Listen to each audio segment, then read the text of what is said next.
Pada bursa transfer musim panas mendatang, Manchester United dilaporkan akan fokus mencari striker baru. Setan Merah membutuhkan penyerang tajam, setelah Joshua Zirkzee dan Rasmus Højlund kesulitan mencetak gol secara konsisten. Beberapa nama sudah mulai menarik perhatian MU, salah satunya adalah Victor Osimhen, striker Napoli yang saat ini dipinjamkan ke Galatasaray. Menurut laporan dari Sports Digital, MU serius mempertimbangkan transfer Osimhen, dan dikabarkan sudah mulai mengambil langkah untuk merekrutnya. Laporan tersebut juga menyebutkan bahwa Manchester United telah membuka komunikasi dengan Napoli mengenai transfer sang striker, dan telah mengajukan tawaran verbal. Napoli secara umum terbuka untuk menjual Osimhen pada musim panas nanti, dan kini mereka tengah mengevaluasi tawaran dari MU, serta akan melanjutkan diskusi lebih lanjut.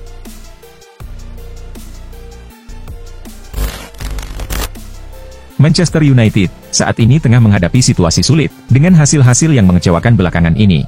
Pada akhir pekan lalu, mereka kalah 1-0 dari Tottenham. Hampir seluruh lini tim bermain kurang maksimal, namun lini tengah MU menjadi sorotan utama, karena kekurangan kreativitas dalam menciptakan peluang.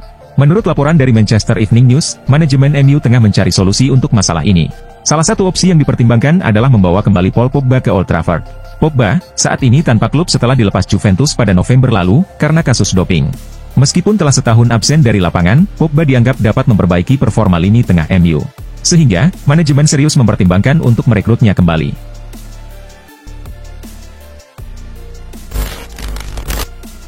Chelsea tengah mengalami penurunan performa yang cukup drastis dalam beberapa pekan terakhir. Dalam 8 pertandingan terakhir di Premier League, mereka hanya meraih 3 kemenangan. Kekalahan berturut-turut melawan Brighton semakin memperburuk kondisi tim. Situasi ini membuat masa depan pelatih Maresca diragukan. Mengingat reputasi pemilik klub, Todd Boehly dan rekan-rekannya, yang dikenal kurang sabar terhadap pelatih. Namun, menurut Fabrizio Romano, manajemen Chelsea tetap memberikan dukungan penuh kepada Maresca, dan tidak berniat untuk memecatnya. Klub bahkan sudah mulai merencanakan musim depan bersama pelatih tersebut. Romano juga menambahkan, bahwa Chelsea sangat puas dengan Maresca, terutama dengan pendekatannya terhadap pemain, strategi taktis, serta mentalitas yang ia tanamkan dalam tim.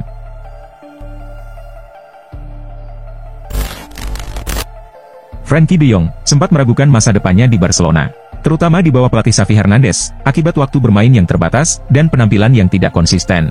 Namun, setelah Hansi Flick mengambil alih, gelandang berusia 27 tahun ini perlahan mulai bangkit, dan kembali menjadi pilihan utama di lini tengah. Menurut laporan Mundo Deportivo, pihak de Jong mengungkapkan bahwa ia ingin tetap bersama Barcelona, meski kontraknya berakhir. De Jong sendiri, dikabarkan lebih mengutamakan proyek olahraga yang baik, dibandingkan aspek finansial dalam keputusannya. Ia melihat potensi besar dalam proyek yang dikembangkan oleh Hansi Flick, yang menjadi alasan utama keinginannya untuk bertahan. Barcelona juga dilaporkan memiliki pandangan yang serupa dengan de Jong, dan berencana untuk menawarkan kontrak baru kepadanya.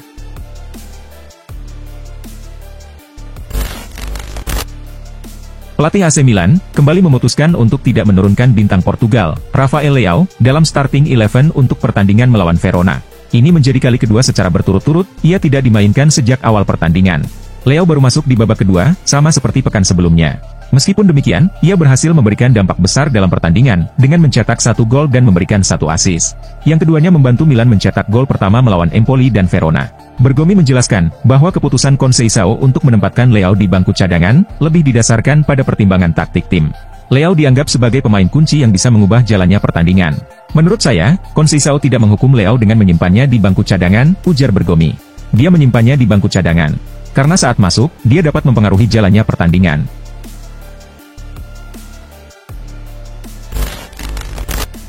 Fikayo Tomori kini menjadi salah satu pemain terbaik di AC Milan. Bek asal Inggris tersebut telah menjadi pilar penting di lini pertahanan rossoneri. Pada bursa transfer musim dingin lalu, 2 klub, Juventus dan Tottenham, menunjukkan ketertarikan untuk merekrutnya.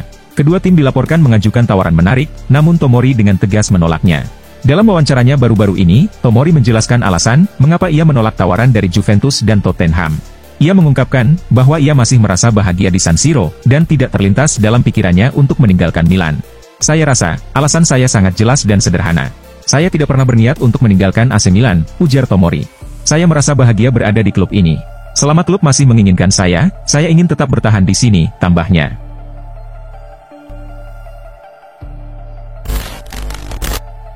Manchester City akan bertandang ke Santiago Bernabeu untuk leg kedua playoff Liga Champions.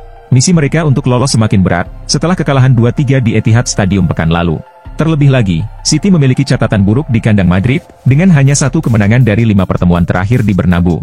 Oleh karena itu, Guardiola tidak berani mengklaim timnya memiliki peluang besar untuk membalikkan keadaan dan lolos. Anda semua tahu, selisih gol yang harus kami kejar di Bernabeu dalam kondisi saat ini. Jika Anda bertanya kepada saya sebelum pertandingan, berapa besar peluang kami untuk lolos, saya tidak tahu. Awalnya peluang kami hanya 1%, kata Guardiola. Itu adalah peluang minimal, tapi apapun peluang yang ada, kami akan berusaha semaksimal mungkin. Anda tahu, peluang kami kecil karena hasilnya tidak bagus. 5 menit yang lalu, dengan keunggulan 2-1, itu akan berbeda. Namun dengan kekalahan 2-3, peluang kami berkurang. Tapi kami akan maksimalkan apapun kesempatan yang kami miliki. Real Madrid adalah klub paling sukses dalam sejarah Liga Spanyol, dengan 36 trofi setelah meraih gelar juara musim lalu. Musim ini, mereka kembali berpeluang menambah koleksi gelar. Namun saat ini, Real Madrid tengah merasa marah dengan sikap Presiden La Liga, Javier Tebas. Klub ibu kota Spanyol tersebut kecewa dengan Tebas, yang menyerang mereka dengan tuduhan tidak berdasar, setelah mereka mengajukan protes terhadap kepemimpinan wasit. Tebas menuduh Real Madrid berusaha merusak kompetisi Liga Spanyol. Kekecewaan Real Madrid semakin memuncak, setelah merasa dirugikan oleh keputusan wasit dalam beberapa laga terakhir. Menurut laporan dari media Spanyol, Sport, Real Madrid kini sedang mempertimbangkan untuk keluar dari Liga Spanyol. Laporan tersebut menyebutkan bahwa El Real mungkin akan bergabung dengan salah satu liga lain, seperti Liga Italia, Bundesliga, atau Liga Prancis.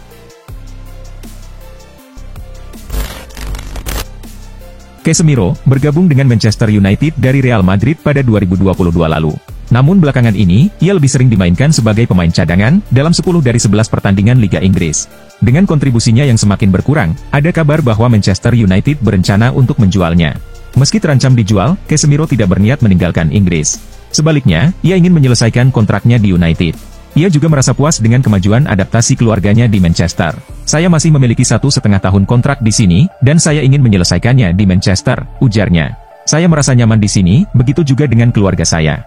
Mereka sudah beradaptasi, kami berbicara dalam bahasa Inggris. Saya sangat berterima kasih kepada penggemar dan klub. Ia juga menambahkan, saya bahagia di klub ini. Apakah saya bahagia di bangku cadangan? Tentu saja tidak. Itu hal yang berbeda.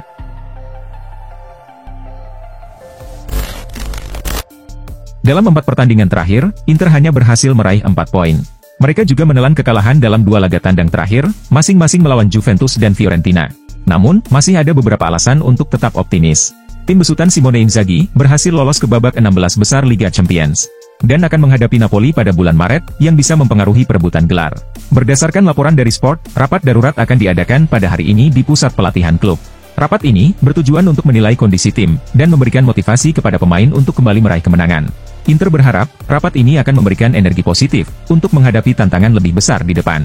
Dengan beberapa pertandingan penting yang akan datang, manajemen ingin memastikan tim tetap fokus dan termotivasi.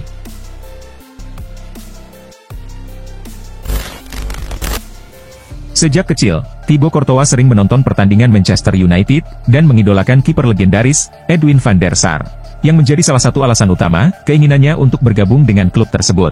Dalam sebuah podcast, Courtois mengenang, saya sangat mengagumi Edwin van der Sar dan Iker Casillas. Casillas adalah kiper muda yang mengesankan saya, ketika ia bergabung dengan Real Madrid. Pada usia 11 atau 12 tahun, impian Courtois untuk bermain di Manchester United semakin besar. Ia selalu mengikuti pertandingan United, dan berharap bisa menjadi seperti van der Sar. Namun impian itu sirna, ketika pada musim panas 2011, Ferguson memilih David De Gea sebagai pengganti van der Sar. Saya sangat ingin menjadi seperti dia, kata Courtois mengenang saat itu. Keputusan Ferguson itu, menutup peluang Courtois untuk bergabung dengan Setan Merah. Meskipun kecewa, ia menerima kenyataan tersebut, dan melanjutkan karirnya dengan semangat yang baru.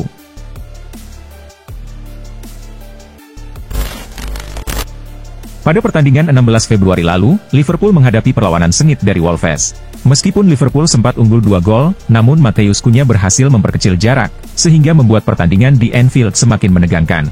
Walau akhirnya Liverpool meraih kemenangan, dan mempertahankan keunggulan 7 poin di puncak klasemen atas Arsenal, Neville percaya bahwa The Gunners bisa mengambil banyak pelajaran dari cara Liverpool meraih kemenangan tersebut.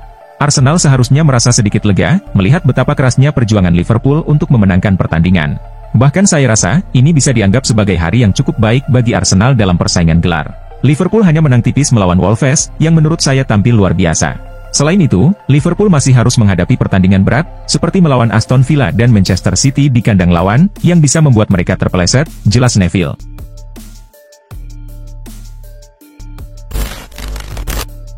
Randal Kolo Muani meninggalkan PSG pada Januari lalu, untuk bergabung dengan Juventus. Kedatangannya di Turin langsung memberi dampak besar, dengan Kolomuani cepat menjadi pilihan utama Thiago Motta, berkat performa impresifnya. Penampilan gemilangnya membuat Juventus semakin percaya diri, untuk mempertahankannya lebih lama. Namun, dalam perjanjian awal dengan PSG, tidak ada opsi pembelian permanen. Meski begitu, beberapa laporan menyebutkan, bahwa Juventus telah memulai negosiasi dengan PSG untuk menemukan solusi terbaik.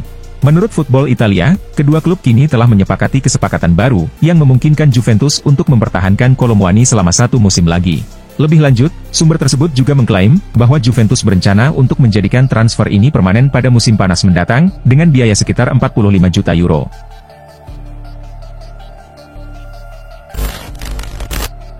Pada awal musim ini, Manchester United memutuskan untuk melepas Mason Greenwood ke Marseille, dengan transfer permanen senilai 25 juta euro. Namun, terdapat klausul khusus dalam kesepakatan tersebut, terkait kemungkinan transfer Greenwood di masa depan. MU menyertakan klausul, yang memungkinkan mereka mendapatkan 50% dari nilai transfer Greenwood, jika Marseille menjualnya ke klub lain.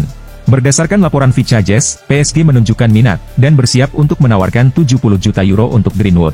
Jika transfer ini terwujud, MU akan menerima sekitar 35,7 juta euro, atau setara dengan 638 miliar rupiah. Greenwood sendiri, tampil impresif bersama Marseille di musim ini, dan menjadi pemain andalan di lini depan, dengan mencetak 14 gol dan 4 assist dari 22 pertandingan.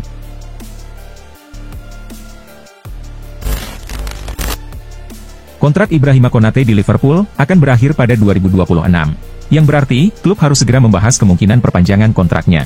Petinggi Liverpool, termasuk Arne Slot, berusaha menghindari situasi yang sedang dihadapi klub, terkait masa depan Salah, Virgil van Dijk, dan Trent Alexander-Arnold. Jika kesepakatan kontrak baru tidak tercapai, Konate bisa bebas berbicara dengan klub-klub luar Inggris, untuk pindah secara gratis dalam setahun, yang akan memicu minat dari klub-klub lain pada musim panas.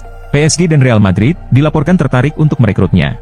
Mengetahui hal itu, Konate merasa tersanjung atas ketertarikan PSG dan Real Madrid. Mendengar klub-klub besar seperti itu tertarik kepada saya, benar-benar sebuah kehormatan, kata Konate. Saat ini, saya fokus pada musim ini, memberikan segalanya, dan saya serahkan kepada agen saya untuk mengurus sisanya. Menurut laporan terbaru dari Diario Sport, Barcelona tertarik untuk merekrut pemain muda Borussia Dortmund, Jamie Gittens, pada bursa transfer musim panas 2025.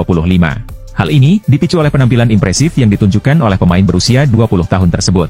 FC Barcelona sangat tertarik dengan pemain sayap Inggris berusia 20 tahun, Jamie Gittens, yang telah mereka amati sepanjang musim, tulis Diario Sport. Namun, Barcelona diprediksi akan menghadapi kesulitan untuk merekrut Gittens pada musim panas mendatang. Sky Sports melaporkan, bahwa Borussia Dortmund meminta uang tebusan sebesar 80 juta euro, atau sekitar 1,36 triliun rupiah bagi klub yang berminat memboyong Gittens. Nilai transfer ini, tentu berada di luar jangkauan Barcelona, yang saat ini tengah berusaha mengurangi pengeluaran klub.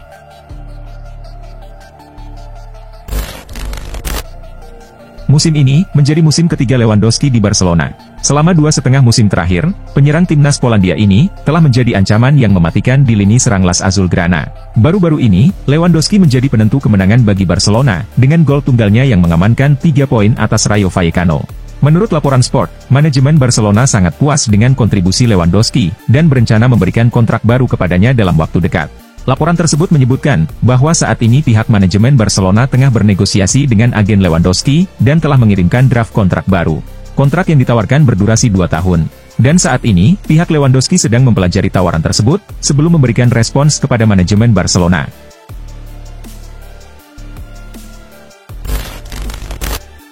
AC Milan menjamu Feyenoord di San Siro, dalam laga leg kedua playoff fase gugur Liga Champions. Pada leg pertama yang berlangsung pekan lalu, Milan kalah 0-1 di markas Feyenoord. Oleh karena itu, Milan memerlukan kemenangan 2-0 untuk melaju ke babak 16 besar. Sayangnya, mereka justru tersingkir, setelah hanya bermain imbang. Milan sempat unggul cepat, berkat gol Santiago Gimenez pada menit pertama. Feyenoord baru bisa menyamakan kedudukan di babak kedua, melalui gol Julian Carranza. Kartu merah Theo Hernandez di menit ke-51, disebut sebagai penyebab utama Milan kehilangan kontrol pertandingan, dan akhirnya kebobolan. Bayern Munchen menghadapi Celtic di Allianz Arena, dalam pertandingan leg kedua playoff fase gugur UCL musim ini. Pada leg pertama pekan lalu, Bayern berhasil meraih kemenangan 2-1 di kandang Celtic. Pertandingan kali ini berlangsung ketat, dengan Bayern mendominasi permainan, namun Celtic lebih sering menciptakan peluang berbahaya. Celtic sempat unggul terlebih dahulu lewat gol Nicolas Gritkuhn pada menit ke-63. Saat laga hampir berlanjut ke babak perpanjangan waktu, Alphonso Davies menjadi pahlawan Bayern, dengan mencetak gol penyeimbang di menit ke-90. Dengan skor 1-1 dan agregat 3-2, Bayern melaju ke babak 16 besar Liga Champions. Atalanta menjamu klub Brugge di Gewi Stadium, dalam pertandingan leg kedua play-off fase gugur UCL musim ini. Pada leg pertama pekan lalu, Atalanta kalah 1-2 di Brugge. Meskipun kali ini bermain di kandang, Atalanta justru kesulitan, sementara klub Brugge tampil jauh lebih baik. 3 gol untuk klub Brugge, tercipta melalui James Dintalbi di menit 3, serta menit 27. Dan Ferran Jutgla di menit 45. Atalanta hanya mampu membalas lewat gol Ademola Lookman di menit 46. Kekalahan 1-3 di pertandingan ini, membuat agregat akhir Atalanta menjadi 2-5, yang berarti mereka tersingkir dari Liga Champions.